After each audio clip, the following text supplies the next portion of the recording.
Good day, dear colleagues. I am Stanislav Yanishevsky, neurologist from St. Petersburg, Russia. I work at the Almazov National Medical Research Center, and a significant part of my work consists of stroke patients. First of all, I would like to thank for organizing for the possibility to speak in our conference. And today we will talk about the system of medical care in Russia and our center, and I will also describe some additional options for emergency care for stroke. Stroke remains one of the highest priority diseases of the globe. 1 of 4 people on the planet will experience a stroke in their lifetime, and October 29 is the World Stroke Day. So let me remind you of the 6 key points about stroke therapy. All patients with stroke, ischemic or hemorrhagic, should be admitted to a specialized stroke unit. Clot-busting drug break up blood clots. This treatment can be administered up to 4.5 hours of symptom onset in many patients with ischemic stroke. In early it is given, the greater the effect. Clot retrieval treatment, such as mechanical thrombectomy, involves removing a blood clot and can improve survival rates and reduce disability for many people with ischemic stroke caused by a large artery thrombosis. Rehabilitation starts in hospital as soon as possible following a stroke. It can improve function and help the survivor regain as much independence as positive over time. Treatments that prevent another stroke include drugs to lower blood pressure and cholesterol, antiplatelet therapies, anticoagulation for atrial fibrillation, surgery or stenting of selected patients with severe carotid stenosis. Lifestyle changes can also reduce the risk of another stroke. Change include eating well, being physically active, being tobacco-free, managing stress, and limiting alcohol consumptions. Important indicator for the stratification of the risk of developing complications resulting from active stroke therapy are time-elapsed signs, the onset of acute focal neurological symptoms, the rule of time is brain, extent of ischemic brain damage. The larger is the lesion, the higher is the risk of hemorrhagic complication. Severity of the patient's conditions. The severity of the condition may correlate with the extent of the lesion or with the involvement of strategically important area of the brain, such as brainstem, and concomitant pathology. For example, diabetes mellitus can increase the risk of hemorrhagic complication, and thrombophilia can increase the risk of recurrent thrombosis. The key technology for providing care to patients with ischemic stroke is still the restoration of blood flow. This can be achieved either through the use of thrombolytics or by means of mechanical clot extraction or through combining the two techniques.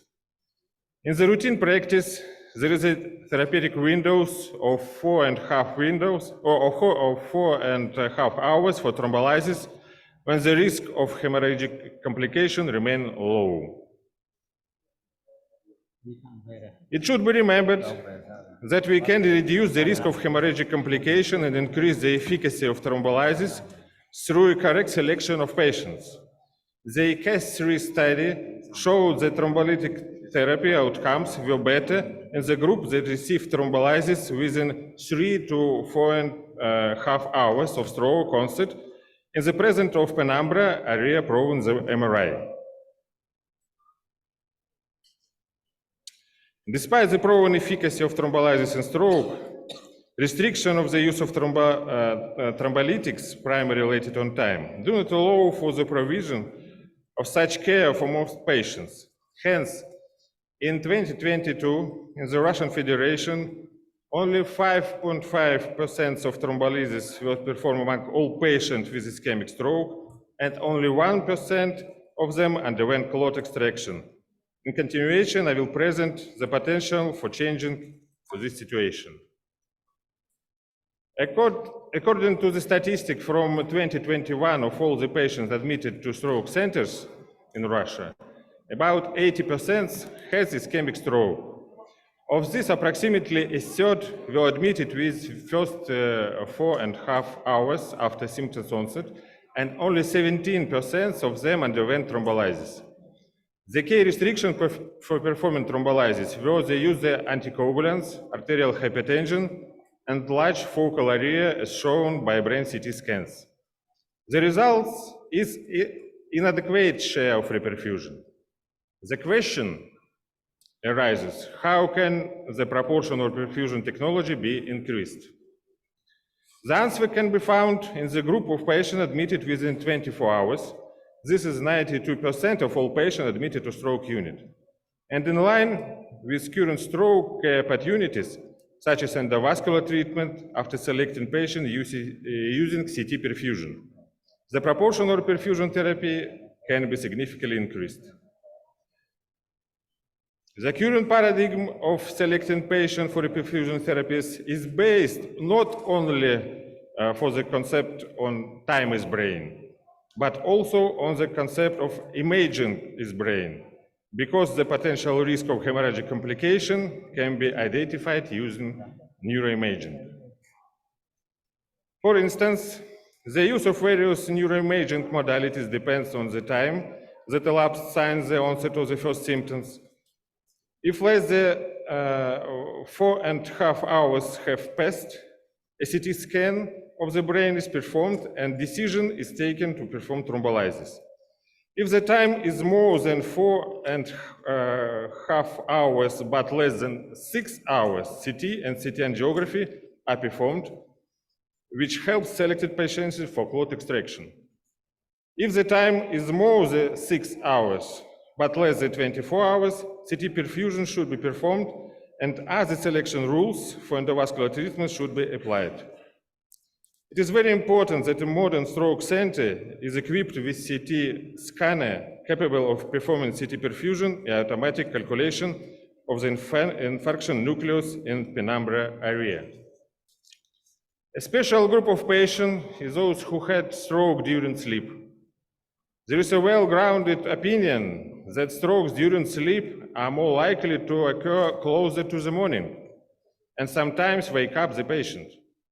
Thus, little time has passed since development of ischemia, but it's not impossible to say how much has passed. A comparison of the results of MRI of the brain using diffusion-weighted imaging and FLAIR imaging make it possible to solve this problem to some extent. If a lesion area is shown when using diffusion-weighted imaging and missing when using FLAIR imaging, the patient can be selected for thrombolysis. And conclusion, all patients who wake up with the signs of stroke should be logistically transported to stroke center with MRI. To conclude this part of my presentation, I'd like to summarize as follows. The use of thrombolytics remains the simplest and most widespread treatment option for stroke. It requires only an early administration of the patient with a CT scanner. Endovascular surgery is also possible, but the total number of patients who receive this type of care is limited. The total number of patients receiving reperfusion therapy is not sufficient either. After reperfusion, condition may develop for recurrent injury of the brain matter, such as hemorrhagic complication. Neurologists should consider additional opinion for providing care in stroke, in particular increase the chance of neuronal survival in the ischemic penumbra area. The pathogenesis of ischemic brain injury includes several processes. Energy deficiency that contributes to development of glutamate excitotoxicity. Production of large amount of pro-oxidant resulting in development of oxidative stress. Inflammation based on oxidative stress and activation of brain microglia. Creation condition for programmed cell death. All the above processes will contribute to an increase in the area of primary damage to brain tissue in ischemia. In addition to reperfusion therapy, our following goals can be formulated to treat a stroke patient. Prevent excessive cell death in the ischemic penumbra area. Reduce the rate of increase of area of infection, primary necrosis. Ensure an early start of physical rehabilitation. Provide support to neuroplasticity mechanisms that yield long-term results in restoring lost functions, and improve the quality of patient life.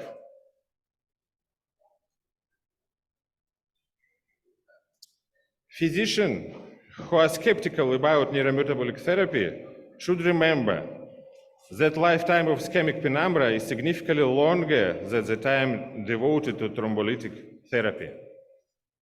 Taking into account that simultaneous processes develop in ischemic area, such as neurodegeneration due to ischemia, neuro repair due to own cyanogenetic biological processes, it is necessary to support the latter and resist degeneration in order to obtain the best result of our treatment. The cascade of brave tissue ischemic damage falls into active processes of neuron damage and structures of blood-brain barrier.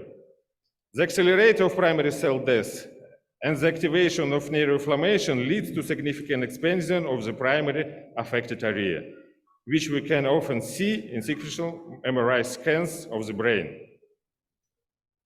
Under the condition of ischemia and hypoxia, glucose metabolism follows an anaerobic pathway, with only 2 ATP molecules produced, which is inadequate for the need for neurons and glial cells.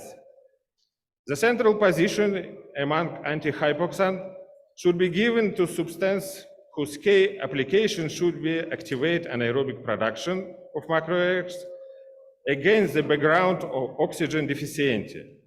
Of late, much attention has been paid to the use of substrate antihypoxant, succinic acid, under the influence of which post-hypoxic metabolic acidosis of various origins is significantly reduced or completely compensated for.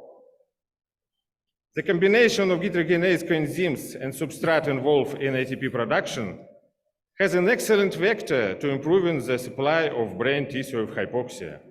This idea should be tested, so let us look at a few studies using a combination drug that contains of the ingredient presented. The first study was conducted in the beginning of the 21st century, and its results were published in 2005. This was a double-blind, placebo-controlled, multi-center study which can only be assessed positively, and antihypoxant or placebo were administered to patients with ischemic stroke within the first 24 hours, and the treatment lasted for 21 days. The groups were performed by quasi-randomization. The study enrolled a total of 600 patients. The primary endpoint were mortality, a strong endpoint, one of the most objective indicators, and the neurological status as assessed by an age stroke scale at 3 weeks and 4 months. An important criterion for selection patient was moderate to severe stroke, but not in a coma. The slide shows a comparison of two groups of patients based on the NIH stroke scale, Glasgow Cone score, and cerebral edema rate. No statistically significant difference were reported upon admission of the hospital. The primary endpoint is mortality. After 3 weeks, mortality rates between the study group and the placebo group differed by almost 2 times. It was observed both in the case of ultra-early administration, up to 12 hours from the stroke onset, and when administered within 24 hours. 4 months later, this difference remained in the same proportion. Thus, it was shown that use of the antihypoxant drug for energy correction, when administered early in patients with ischemic stroke of moderate to severe stroke, contributed to reduction in mortality by almost half. Neurological status indicator assessed for an age stroke scale changed concurrently in the study group. The overall results of the study are as follows. Early administration of the antihypoxant drug for energy correction in patients with moderate to severe ischemic stroke has contributed to a reduction in mortality both in the acute period of stroke and during 4 months. The fold change of difference were roughly 2 times, and this result is very interesting since mortality in the acute period of stroke is strong primary endpoint that shows the chance of preserving of cellular pool in acute ischemia with a type of therapy. The limitation of this study include quasi-randomization and exclusion of patients with severe cognitive impairments, as they were difficult to access using neurological scales. Another study carried out in 2015 was equally interesting. It was a multi-center randomized comparative prospective study. The therapy was started just in the previous study within 24 hours of stroke onset. The duration was 20 days. A special feature of this study was a study of changes of the size of primary lesion area assessed by MRI. Active therapy with cytoflavin, an antihypoxan drug for energy correction, was compared with another antihypoxan drug, ascorbic acid. Cytoflavin was used in 2 doses of 10 milliliters per day and 20 milliliters per day. The degree of stroke was moderate to severe. The overall result of change dynamics of the primary lesion showed that the use of cytoflavin in doses of 10 or 20 milliliters per day contributed to improved preservation of the ischemic area in comparison with the control group. Moreover, that was typical for both of the group with the moderate stroke and the group with the severe stroke. Similar data testifying to the efficacy of cytoflavin had been demonstrated for the assessment of the neurological status on the NIH stroke scale. An early administration of the cytoflavin energy corrector contributed to greater independence of patient by the end of 3 weeks of therapy. And the mobility index was also higher in the group of patients administered with cytoflavin. The findings of this study are as follows.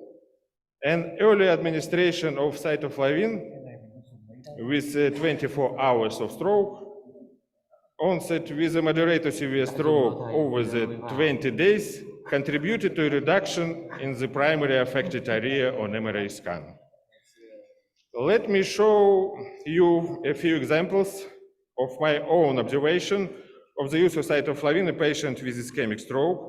We assessed the affected area using MRI scans on day 1st, 6th, and 35th. The scans show a reduction in the area of primary lesion and a decrease in the NIH stroke scale from 10 to 2 over the 5 weeks. Here is another example. Patient with ischemic stroke in the left internal carotid artery. The use of cytoflavin helped reduce the area of primary lesion and contributed to a reduction of neurological symptoms. One more example, a patient from the control group receiving standard therapy without the thrombolysis. There is a reduction of the affected area, but the differences are small. The neurological status did not improve significantly either. And now I would like to tell you about one of the modern studies of the efficacy and safety of cytoflavin in patients with ischemic stroke. A special feature of this study was obligatory reperfusion therapy. As a test hypothesis, the absence of side effect of the energy corrector was checked in patients administered with thrombolytic therapy. The therapy was started in the first day with 10 milliliters of the drug introduced intravenously. The patient's neurological status was assessed of the most commonly used scales by NIH stroke scale, Bartle index, River-Mead index, and modified Rankin scale. The follow-up period lasted for 3 months. The study enrolled patients with moderate stroke with an aspect score over 6 points. The total number of enrolled patients was 200.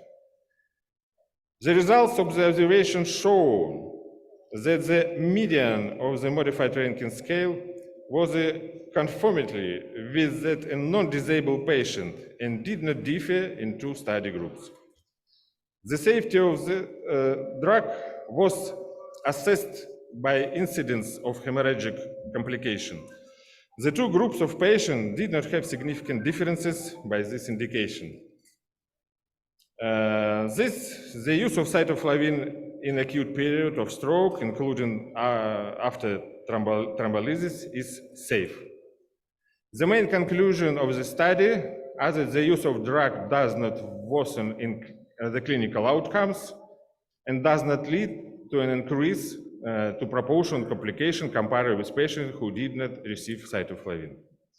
The clinical guidelines for the treatment of transient ischemic attack and ischemic stroke in the Russian Federation is a draft document for 2024. States the patients with hemispheric ischemic stroke and NH stroke scale between 5 and 21 points are recommended to take combination drug containing nazine, nicotinamide, riboflavin, succinic acid, such as cytoflavin, from the first day to improve the functional outcome.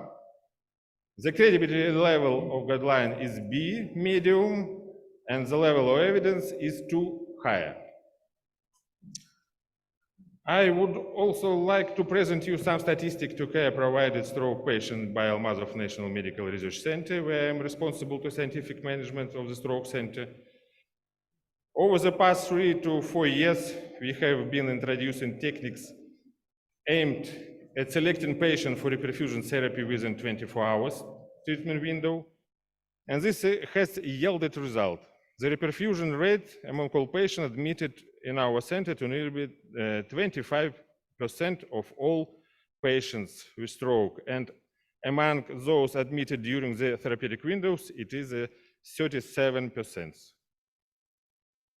The in-hospital mortality rates have decreased, which confirms the efficacy reperfusion therapy provides that the patients were selected correctly. I would like to stress that our routine practice allows us to use the drugs that we have told you about the overview of our studies. We administered cytoflavin to patients with moderate to severe stroke, as has been the case in our studies, and we attribute the bulk of our success to high proportion of patients who can go out unaided, have River-Mid Mobility Index 9 or higher, and well as a low percentage of bedridden patients. To conclude my presentation, I would like to outline the main points on developing the care of patients with stroke. Carefully, correctly selection of patients with reperfusion therapy. Maximum use of technological capabilities to select patients for reperfusion. MRI for patients with stroke during sleep, CT perfusion for patients admitted to the stroke center with 6 to 24 hours of symptoms onset. And the need for combine the potential reperfusion and metabolic therapy to achieve better outcomes of care for patients with the stroke. Thank you for your attention.